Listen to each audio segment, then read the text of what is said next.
સીતારામ. સીતારામ બધાયને. બેહી ગયા સટાણટાણમાં. પેલા છે ને 12 રાતે જાગતા એટલે રાતે મોઢી વાગી એની પાસે બેહતી, 3 વાગે બેહતી. હવે 12 જ જાગતા ને તો અટાણ વાગ્યા રાતના 3 વાગે બેઠા બે. શ્વાસ ચડે? શ્વાસ નથી ચડતો, પરસેવો એકદમ વળે. પંખો ચાલુ છે તો એવો પરસેવો. કાલનો પ્રોબ્લેમ થઈ ગયો છે. આપ તો 3-4 દિવસ થયા છે, પણ પરસેવો એકદમ પરસેવો વળે. ગરમી થાય કે એની કોઈ વાત નહીં.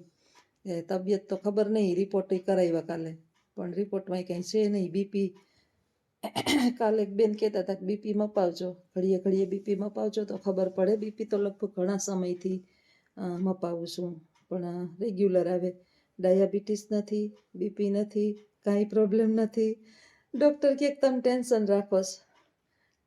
રાખો ને એટલે આવું થાય. મારા શકલ જોઈને તો કોઈ એમ ન કે ટેન્શન રાખો, અંદરથી થતું હોય તો ખબર નહીં. અમારે અને 56 વર્ષ, 67, 57 થયા ને, 57 વર્ષ થયા એને, 58 વર્ષ થયા, અને 58 વર્ષ થયા, અને મને થયા 48 વર્ષ. 49 હાલે. એને નથી બીપી વધતું, નથી પરસેવો વળતો કે નથી કાંઈ થતું. એ અંદર ટેન્શન લે ને બહાર ટેન્શન લે. હું ટેન્શન લેતી તો નથી, પણ ખબર નહીં અંદર હું હવે વિચારોની ઓલી સ્ત્રીઓને છે ને, સ્ત્રીઓને લાગી બહુ આવે બધી. આપણે આપણા જે છે ભૂતકાળ, માણસ છે વડીલો છે ને એ ભૂતકાળમાં જીવે ને એટલે દુઃખી થાય. યુવાનો ભવિષ્યમાં જીવે એટલે દુઃખી થાય. ને અત્યારે સૌથી હું તમને 4-5 દિવસ પહેલા ખબર ઓલા ટેણિયાનું કહેતી હતી, ઓલા નાના 3-4 વર્ષના છોકરા હોય ને કેવા મસ્તી કરતા હતા ને રેવા રમતા હતા. કોઈ જિંદગી આ જ જીવેશ. બાળકો છે ને એ વર્તમાનમાં જીવે એટલે એ સુખી થાય. આપણે વડીલો ભૂતકાળમાં જીવીએ. ભૂતકાળ એટલે શું તો કે અમે આટલા ઢહેડા કર્યા, આટલા કર્યા, કે યારો ન આવ્યો એમ.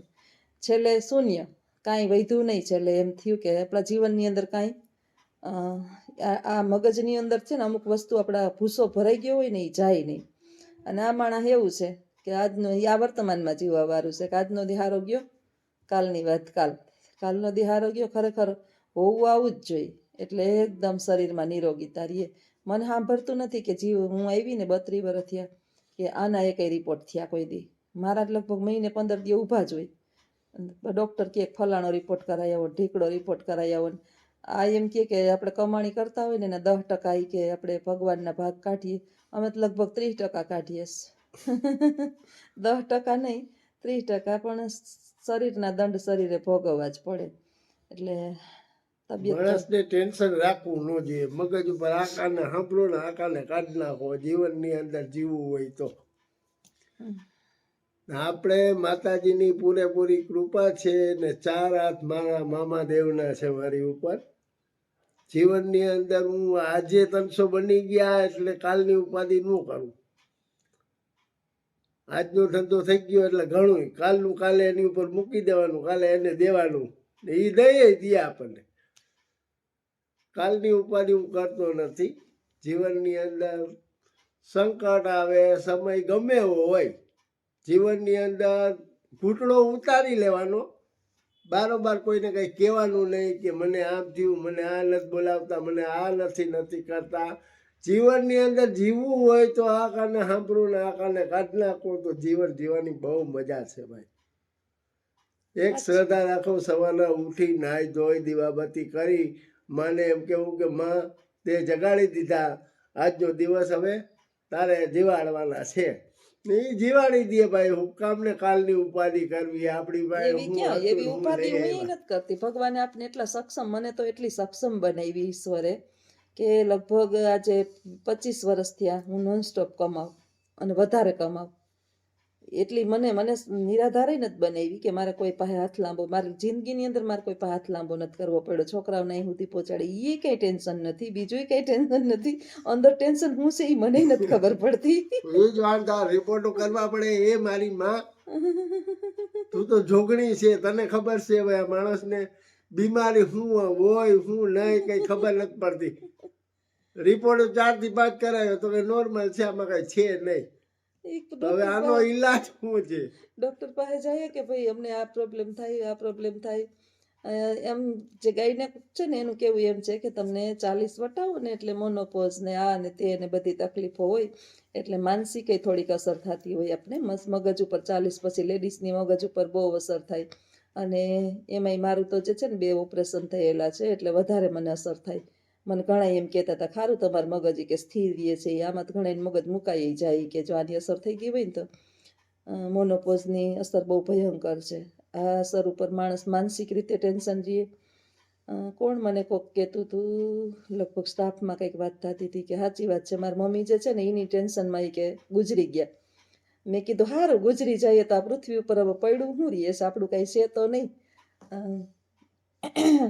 આવ્યા એવા જવાના એ તો આપણે ફાઇનલ ખબર જ છે. જીવનમાં આવ્યા તો કઈ લઈ આવ્યા નહોતા, જાઉં તો કઈ લઈને લઈને જ જવાના. પણ સાચું કહું ને તો ક્યારેક ક્યારેક આપણને છે ને એમ થાય કે આરો નો આવ્યો આપણો.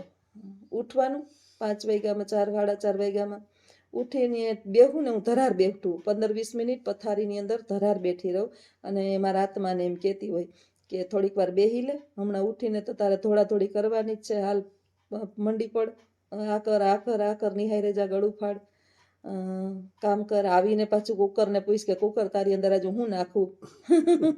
મારે તો કુકરને 32-33 વર્ષથી આવી ને મને કોઈ ગરમ રોટલી કરીને હજી નથી ખવડાવી, હજી નહીં, ક્યારેય મને સાંભળતું નથી કે મેં કોઈનું તૈયાર ખાધું, એમ ક્યારેય નહીં. મારે હાથે જ મારે બનાવીને ખાવાનું, હું હાજી હોય માંદી હોય. લગભગ મને સાંભળે છે કે મેં બધાને ખવડાવ્યું, બહુ રાખ્યા બધાનું, બહુ ખવડાવ્યું, પણ મને લોહીના બાટલા ચડતા. પછી આપણે કાયમ તો ટિફિન, ત્યારે તો બાય હતા બહુ સમય પહેલાં, મારો નાનકડો છે ને એ વિદેશ ગયો તો, મને બહુ એનો આઘાત લઈ ગયો હતો કે એના અમે મા દીકરો કોઈ દી નોખા નહોતા પડ્યા. તો 1:30 વાગે 2:30 વાગે અમે લોહીના બાટલા ચડાવીને, એકાત્રા લોહીનો બાટલો ચડાવી, તમને ખબર છે 6 બાટલા ચડાવ્યા હતા, 4% હિમોગ્લોબિન થઈ ગયું ને. ત્યારે હું બધા હતા, એક હતા, એમ નહોતું કોઈ નહોતું. 1:30 વાગે હું આવું, 2:30 વાગે લોહીનો બાટલો ચડાવીને અમે 2 આવીએ, હું મારો દીકરો. અને અત્યારે તો લગભગ આવ્યો તો ભાઈ આવી ગયો હતો. અને પછી 3નું પાછું 4નું આવીને હું રાંધું, હાથમાંથી હોય આપણે બાટલો ચડાવીને આવ્યા હોય, અને આવીને રાંધું કે 6-7 દિવસ 4-5 જણાનું તમે ખાઓ બહારનું. એક તો દવાખાનામાં 2,000 દેતા હોય આપણે, ખાટલાનું ભાડું ત્યાં લઈએ, બધું લઈએ, લોહી વેચાતું બધું લઈએ. એટલે આપણે બધો વિચાર કરીએ ને કે 1,000-1,500નું પાછું ખાવાનું 2-3 ટાઈમ થાય. આપણે છે ને ક્યારેક બહુ લાગી આવે કે જીવનની અંદર આપણે દરીને ઢાંકણીમાં વધરાયું. અત્યારે યુગ એવો છે કે કામ કરે એ કાલું અને વાત કરે એ વાલું. જસ ન જડે એને ન જ જડે. પણ મેં તો એ બાબતને મને ટેન્શન નથી કંઈ, એ તો માણસની જેવી બુદ્ધિ કે અત્યારે દુનિયાની અંદર સરસ મજાની વાતો કરતા આવડે ને એ માણસ સારા હોય. આપણા જેવાને કંઈ બોલતા ન આવડે, છાના મુના બેઠા હોય. મને એક વિદ્યાર્થીઓ મારાથી ખુશ થાય ને એટલે હું તો બહુ ખુશ થાઉં. હું નોકરી નથી મૂકતી ને, હાજી હોય કે માંદી હોય ને નોકરીએ વહી જ જાઉં. શું કામ નોકરીએ વહી જાઉં? મને ખબર છે કે ત્યાં મને છે ને બહુ મજા આવે. સ્કૂલે મને એટલી મજા આવે ને કે મારો લગભગ થાક ઉતરી જાય. હસતી હોય છોકરીઓ, મસ્તી કરતી હોય, હું એની મસ્તી કરતી હોય, સ્ટાફ હારે આપને મજા આવે. સ્ટાફ અમારો બહુ સારો છે. મારે જરા કંઈ મને તકલીફ હોય તો મારે પ્રિન્સિપાલ હોત દોડીને ઘણીવાર લેમન હોત મને મગવી દે કે મેં જ્યોત્સનાબેન બેસી જાઓ, ખુરશી લઈ લ્યો, તમારે આખું પાછું નથી થવું. આવો સ્ટાફ ન મળે ક્યાંય. આટલા વર્ષથી હું નોકરી કરું, અમારે કોઈ દી વાંધો નથી આવ્યો, બધા એવા સારા એમ. એટલે એ તો ટેન્શન નથી કંઈ. પણ ઘરનું કંઈ ટેન્શન નથી, આર્થિક રીતે કંઈ ટેન્શન નથી. છોકરા એટલા બધા કેપેબલ છે કે હું કદાચ આંખ વીંચી જાઉં ને તોય મને એની ચિંતા નથી કે મારા છોકરા દુઃખી થાય એમ. પણ આપણને સ્ત્રીનો સ્વભાવ એવો હોય કે સાલું જૈનમાં ત્યાંથી ને ટહેડા અને આમને ટહેડા કોઈ દી ઉતરશે જ નહીં. બહારનું ખાવાનું ભાવે નહીં, નહીંતર તો હમણાં એટલી કેપેસિટી છે કે આપણે બહારથી કાંઈ એમ ટિફિન મગાવી લઈએ. એટલી ભગવાને સક્ષમય બનાવી દીધી છે કે કદાચ મહિને 7-8 હજાર વયા જાય ને આપણા ખાવાના 10,000, તો એ ચિંતા નથી. પણ પ્રશ્ન એ નડે કે બહારનું ભાવે નહીં, ઓલું સારું હવાય નહીં અને ગંધારું ગમે નહીં, એના જેવું છે. આ તો રોડવી લે ગમે તે. હું બાર માર ભાઈને તકલીફ હતી તો જાતી, તો એ તો એની હાથે જેવું તેવું બનાવી લે, એને બહારથી ખાઈ લે, ને આને એવું જીવનમાં છે કે ચાલશે, ફાવશે ને દોડશે, એટલે એ માણસ સુખી છે. અને આપણે ચટડીના માણસ છીએ કે નહીં જ હાલે, આવું નહીં. એટલે અત્યારે 3 વાગ્યા, વિચારો એવી ગરમી થતી હતી ને ગભરામણ થતી હતી. તો હું ઉપર મને છે ને ઉપર 2 નીચે તો અમારા ડબ્બા જેવું ઘર છે, તો એકલી ક્યાંક કોઈ હુમલો આવી જાય ક્યાંક અને વહી જાય ઉપર તો કોઈને ખબર નહીં પડે. હાલ નીચે જઈને બેહું, ત્યાં ઉઠાડ્યા કે ઉઠો ને. મને બહુ ગભરામણ જેવું થાય છે. એટલે ઉઠીને બેઠા છે 2 જણા, 3 થયા. અમે હમણાં 4 વાગશે એટલે તો હું સાહેબ તો કપડાં પહેરીને જ ફૂ. હા એ હમણાં સાહેબ તો ભાગશે. હમણાં શિયાળો છે એટલે ગરમી નથી થતી. મને આવા શિયાળાની અંદર અત્યારમાં જો ઠાર છે, બારોબાર તો એવો ઠાર છે, તને 2 કપડાં પહેરે. અને હું એક આછી સાલ ખાલી એમને માથે મારી ચૂંદડી છે, આ તો ચૂંદડી ઓઢીને એમને બેહું. બાકી કાંઈ એટલે કાંઈ નહીં, એવી ગરમી થાય મને મારા બુશર્ટ શરીરની. ને ટી શર્ટ ને પહેરીને હેઠે ચડો પહેર્યો હોય પણ સુઈ જાવ આમ બુશર્ટ હોતો હું તો. જીવન આવું છે ભાઈ. બધાને જીવનની અંદર ભગવાન સુખ શાંતિ ને સમૃદ્ધિ આપે અને ટેન્શન કોઈના જીવનમાં ન આપે. મારા જીવનમાં કંઈ ટેન્શન નથી, આ ઉંમરના પ્રભાવ છે. કોણ કહેતું હતું કે તમારે તો કેમ જાણે ને આટલા બધા વર્ષ થઈ ગયા હોય કે તમે એમ ઉંમર થઈ ગઈ. ઉંમર નહીં પણ આપણે 40 વર્ષ પછી એની અસર થાય એમ હું કહેતી હતી કે આપણે કંઈક ને કંઈક લેડીઝને વધારે થાય, કારણ કે આપણે લેડીઝના પ્રોબ્લેમ વધારે હોય એટલે પ્રોબ્લેમ થતી હોય. બાકી કાંઈ ઈશ્વરનું હું એમ કહું છું કે છેલ્લી જિંદગી બા હતા ત્યારે તો બિચારાની પાછળ આમને તેમને કાંઈ સુખ સુવિધા મળી નહોતી, મને નહોતી મળી ક્યાંય જાવું આવવું. હવે માંડ આમાંથી ફ્રી થયા તો ઈશ્વર પાસે એક પ્રાર્થના, ધન દોલત તો ભૂખ તરહીને ધન દોલત તો ભાગની વાત છે. હું પ્રાર્થના ભગવાનને એ જ કાયમ કરતી હોય કે આ શરીર છે ને જેવું તે મને નિરોગી રાખજે. મને જેવું આપ્યું ને એવું પાછું હું ઉપર લઈને જાઉં. એકેય શરીરના સ્પેર પાર્ટ બગડવા ન જોઈએ. અને 1 ચમચી પાણી મારે કોઈના હાથનું પીવું નથી. આવી હું કાયમ પ્રાર્થના કરું કે પ્રભુ મને પરાધીન ન કરતો નહીં. દીનાનાથ, વાચા દિલથી તારી ભક્તિ કરતી હોય ને તો પરાધીન મને ન કરતો, કારણ કે હું પહેલેથી ટહેડો કરતી જાઉં, મારે કરવું છે, છેઠુંથી હું મારું કરી લઈશ. એટલી સક્ષમ મને બનાવજે. તો હાલો આવજો બધા. બેહું શાંતિથી, લંબાવું, પંખા 2 કરીને બેઠીશ તોય હક નથી ક્યાંય. તો આવજો બધાય. સીતારામ. અને કમેન્ટ ચોક્કસ કરજો કે બહેનોને જ આવી બધી ઉપાધિઓ લગભગ બધી મારા જેવી જઈશે મને લાગે. તો આવજો બધાય. સીતારામ. પુરુષો છે ને એને પંચાત ન હોય, ચિંતા ન હોય, એને કોઈ કંઈ કહે નહીં. બધાય અપરાધ સ્ત્રીઓ જ કરે છે અને વાકઈ બધી સ્ત્રીનો જ હોય. હા એલું ઠીક છે, પહેલેથી શક્તિ આમે ધરતી માતા આખા દુનિયાનું સહન કરતી આવે, તો આપણે તો સામાન્ય નારી છીએ. ધરતી માતા એટલે સીતાએ જગતનું સહન કર્યું, તો આપણે સ્ત્રી જ છીએ. કાંઈ વાંધો નહીં, હાઈલે રાખે. જગત આવું જ છે, આમ જ રહેવાનું.